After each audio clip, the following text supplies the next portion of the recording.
Ma mère est décédée d'un cancer à l'hôpital. Mais de ne pas pouvoir rester à la maison jusqu'à la fin et vivre ses derniers jours dans l'intimité avec ses enfants, son chien, son piano, ses photos, ses fleurs. Ça l'a tué. Devoir quitter sa maison avant de quitter ce monde, c'est mourir 2 fois. Faites un don à la Fondation de la Société de soins palliatifs à domicile. Avocat à la barre. Avec François-David Bernier. Des avocats qui jugent l'actualité tous les matins. La censure, est-ce que c'est bon de la censure? Êtes-vous pour la censure ou contre la censure? On a vu cette semaine notre premier ministre, François Legault, qui a été, il a été censuré en partie sur ses lectures. Et ça a fait tout qu'un tollé. Je comprends un peu pourquoi. Et évidemment, l'avocat à la barre n'a pas le choix d'analyser tout ça. Et on en parle avec l'analyste Frédéric Bérard, avocat, docteur, qui est avec nous. Docteur, on veut savoir, est-ce que c'est correct la censure dans notre société? Bonjour en premier, désolé. Oui, salut. Oui, mais je suis pas, qu'on se comprenne bien, selon le Collège des médecins, je suis pas un vrai docteur. Non, OK, c'est ça. Docteur en droit, non, à ne pas confondre. Tu ne soignes pas personne. Là. Exactement. La censure. Et en fait, dans des cas très, très, très, très pointus, comme par exemple la propagande haineuse accompagnée de violence, on a ça dans le code criminel, Je pense que, OK, oui, ça se justifie, mais là, aujourd'hui, on est rendu à une époque où tout ceci dérape, mais totalement. Et là, je fais évidemment référence à l'épisode où l'Association des libraires du Québec a publié pour ensuite retirer, pour ensuite republier les prescriptions littéraires de François Legault, parce que, oh malheur, François aime beaucoup les livres de Mathieu Bock-Côté. Ironiquement, son dernier qui s'appelle, en tout cas, à tout le moins, c'est le dernier qui s'appelle L'Empire du politiquement correct. Je sais pas si côté ironie, on est capable de battre ça. Moi, je trouve ça quand même assez difficile. La barre est assez élevée. Donc, vous voulez que le premier ministre ne puisse pas faire la promotion d'un livre qui s'appelle L'Empire du politiquement correct et vous allez demander à l'Association des libraires du Québec de retirer les prescriptions en question.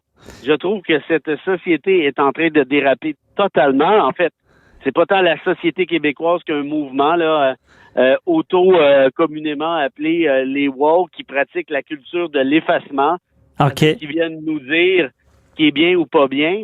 Et ça, je veux dire, et moi, je suis en désaccord à peu près avec tout ce que dit Mathieu, que je connais bien, que j'aime bien. Je trouve qu'il dit n'importe quoi et inquiétez-vous pas, il dit exactement la même chose de ce que je dis.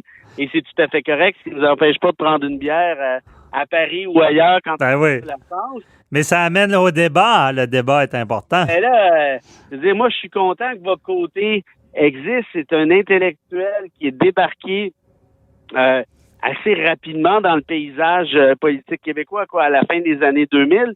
Et il a forcé certains défenseurs, notamment de l'État de droit, des droits et libertés, ainsi de suite, dont je fais partie, à reconsidérer leur position, à les défendre, à convaincre que François Legault aime Bock-Côté. Je veux dire, qu'est-ce que ça vous fiche, ça? Ah oui, mais Bock-Côté, on trouve que... Ben oui, mais je veux dire, dans mon univers mental, là, si tu trouves que Bock-Côté dit des niaiseries, ben dis-le qu'il dit des niaiseries. Tu veux pas l'empêcher. Mais censure-le pas, ouais. Ben, voyons. Et là, il y a une espèce de débat. J'ai failli employer une expression vulgaire, là, qui est sémantique. Ils disent, non, c'est pas de la censure, c'est juste qu'il y a des voix qui font en sorte que blabla. Ben, un instant, là, ces voix-là ont amené l'Association des libraires du Québec à retirer les prescriptions.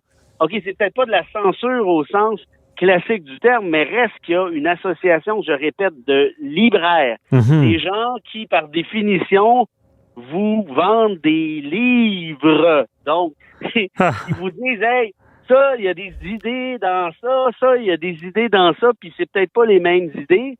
Et c'est cette association-là qui va me dire, ah non, ce livre-là, on peut pas vraiment on peut pas vraiment le proposer parce qu'il y en a qui aiment pas ça. Ben oui. Puis, Frédéric, tant qu'il brûle pas, là, hein, ça serait grave. Non, mais rendu là, c'est quoi la prochaine étape? Moi, j'ai fait une chronique là-dessus, puis je niaisais à la fin en disant il y a une rumeur qui vient du Panthéon en France, directement de l'urne de Voltaire, qui dit vous avez rien compris, bande d'imbéciles. Ah. Vous voulez vraiment, sérieusement, me dire que non, je sais même plus quoi répondre rendu là. Puis d'ailleurs, que François Legault aime Bock-Côté, je sais pas s'il y a quelqu'un de surpris, là. Apparemment, il y en a, là. Je veux dire, il y a un paquet de politiques identitaires de la CAQ qui viennent directement de la tête de Bock-Côté, notamment la loi 21. Bon, il aurait sûrement souhaité que ça aille un peu plus loin, mais reste que l'esprit de ça, je veux dire, c'est clairement la doctrine Bock-Côté. Alors, qu'est-ce qui vous surprend, là? Je veux dire, et puis de toute façon... Non, mais c'est sur le principe aussi, tu sais, c'est... il faudrait... Mettons-nous, on va se mettre dans la tête des dirigeants de l'association. Pourquoi ils ont fait ça?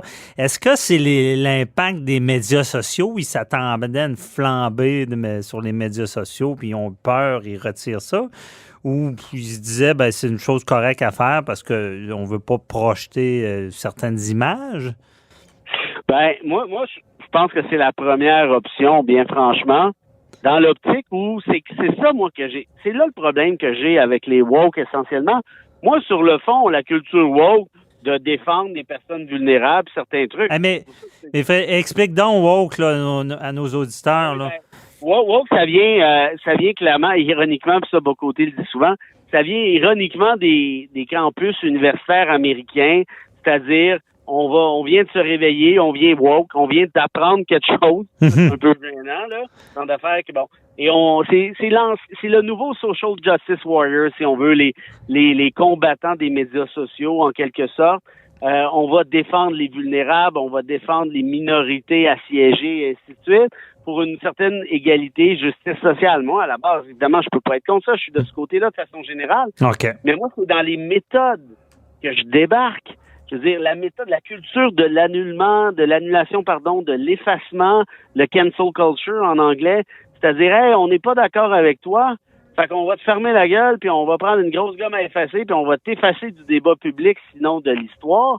Attends une minute, là. Qui décide ça? Mais on croirait, qui décide ça? On croirait on a l'impression en 2020, c'est moins pire qu'avant, donc on n'a pas ce genre de censure-là. Mais est-ce moi, je parle souvent des médias sociaux et censure, c'est parce que les gens, je pense, ont peur de ces enflambées-là.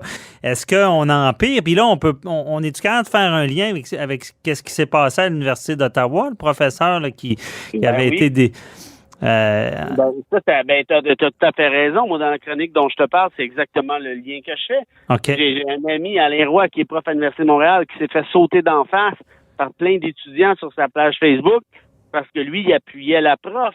Je disais, mais voyons, qu'est-ce que c'est ça, cette affaire-là? Puis, et là, je vais juste te donner un exemple encore plus pointu, jusqu'à quel point ça va loin, cette folie-là. Moi, j'écris cette chronique qui s'appelle les terroristes intellectuels, en disant ce que vous faites essentiellement, c'est ça, c'est du terrorisme. Vous faites peur au monde, genre l'Association des libraires. Non, François Legault ne peut pas suggérer Mathieu Bock-Côté comme lecture. Je veux dire, il n'y a pas d'argument là-dedans. C'est juste bing, bang, bang, hey, puis là, on crie, puis genre, si toi, tu fais pas ce qu'on dit, ben, c'est toi qu'on va annuler après Association des libraires. On est pratiquement rendu là. Et donc, de manière ultra méga fascinante, moi, j'écris ça de bonne foi. Et là, il y a une gang qui vient me sauter d'en face sur Twitter, notamment une dame portugaise qui dit « Là, vous traitez de terroristes intellectuels les femmes racisées, avez-vous pas honte? » J'ai dit « De quoi vous parlez? » Ben, elle dit « Moi, je suis une femme racisée, puis je suis contre le fait que Legault puisse partager ses choix de lecture, si celle-ci, c'est Bock-Côté. » J'ai dit « Ouais, puis le lien, là, c'est quoi? Je le cherche toujours, je le vois pas, là. » Si vous traitez de terroriste intellectuel, donc vous me traitez de terroriste intellectuel, je suis une femme racisée, donc vous traitez les femmes racisées de... Ben, j'ai dit, il va falloir vous prendre des cours de sophisme, madame, là. J'ai un moment donné, là, je veux dire, là, je sais plus quoi vous dire, là, je savais même pas que vous existiez dans la vie. Et là, à la limite, on s'en fout de cette madame chose-là. Là, il y a une gang de crinqués qui ont vu notre échange Twitter et là, qui ont commencé à m'écœurer avec ça. Ah, ouais. Misogyne, et que là, j'écœure les femmes racisées. Mais je disais débiles, mais vous êtes même plus des débiles légers, là. On est dans le cadre des débiles profonds, là.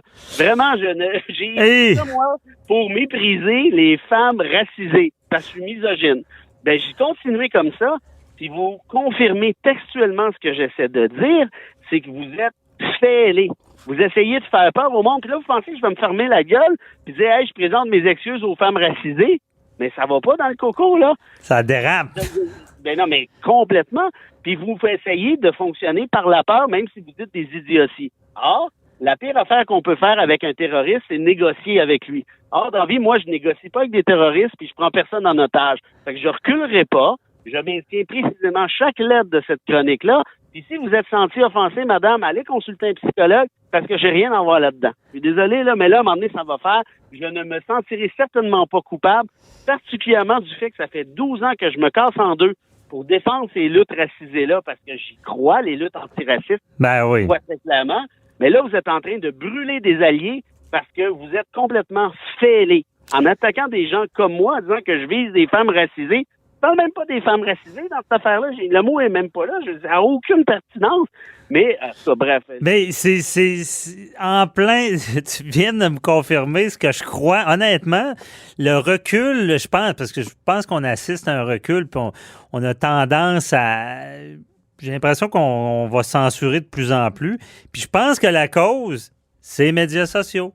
Parce que les gens ont cette crainte-là des enflambés. Puis là, je veux pas aller dans le détail, Frédéric. Il y a des cas comme ça finit, c'est des menaces de mort, puis ces arrestations policières, puis ouais, là. Mais attends une minute, là, j'en ai reçu, là, pas juste par rapport à, pas là, mais moi, souvent, les médias sociaux, des menaces de mort, des menaces de voie de fait. J'y parle à tes hommes. Qu'est-ce que je ris, ça n'a pas d'allure. Non, mais j'ai aussi bien en rire. Tu sais, mais c'est rendu banal, mais ça n'a pas de sens. Non, c'est ça. Hey! Puis je sais que Richard Martineau, il l'a dit. Ben oui. Souvent, puis Sophie Durocher, puis Bocoté. Hey, ça va pas, là, calmez-vous les nerfs, là. T'es vraiment en train de me faire des menaces de voie de fait parce que je suis pas d'accord avec toi. Ah, ça n'a pas d'allure. Non, mais... va te faire soigner, là. Il y a des soins à faire pour ça, puis c'est gratuit au Québec. Ouais. Profite-en, là. Mais parce que sinon, ce qui va arriver, c'est que tu peux aussi faire de la prison, hein, pour des voies de fait. Oh oui, ceux qui franchissent la ligne, puis ils seront accusés. Mais le problème, c'est que il y a de l'ouvrage, là, avant d'accuser quelqu'un, le processus. Ouais. Moi, on va se laisser là-dessus parce qu'on n'a plus de temps, mais pense-y, ça prend une loi, là, puis je vais avoir de l'air de droite. Il faut des étiquettes sur le web. Hein? Quand tu franchis la ligne, c'est pas criminel, mais ça a tellement pas de sens. Ça coûte 1000$. Je te jure qu'il va y avoir moins de commentaires haineux. Puis, c'est pas inintéressant, ça. C'est matière à réflexion. Ouais. on va tomber dans l'étiquette comme ça à la route. On en reparlera. Merci beaucoup, Frédéric.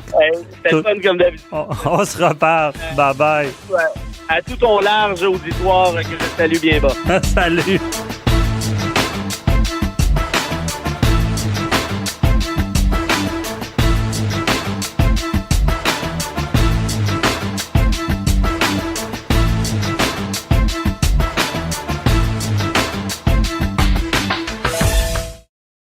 Ma mère est décédée d'un cancer à l'hôpital. Mais de ne pas pouvoir rester à la maison jusqu'à la fin et vivre ses derniers jours dans l'intimité avec ses enfants, son chien, son piano, ses photos, ses fleurs. Ça l'a tué. Devoir quitter sa maison avant de quitter ce monde, c'est mourir 2 fois. Faites un don à la Fondation de la Société de soins palliatifs à domicile.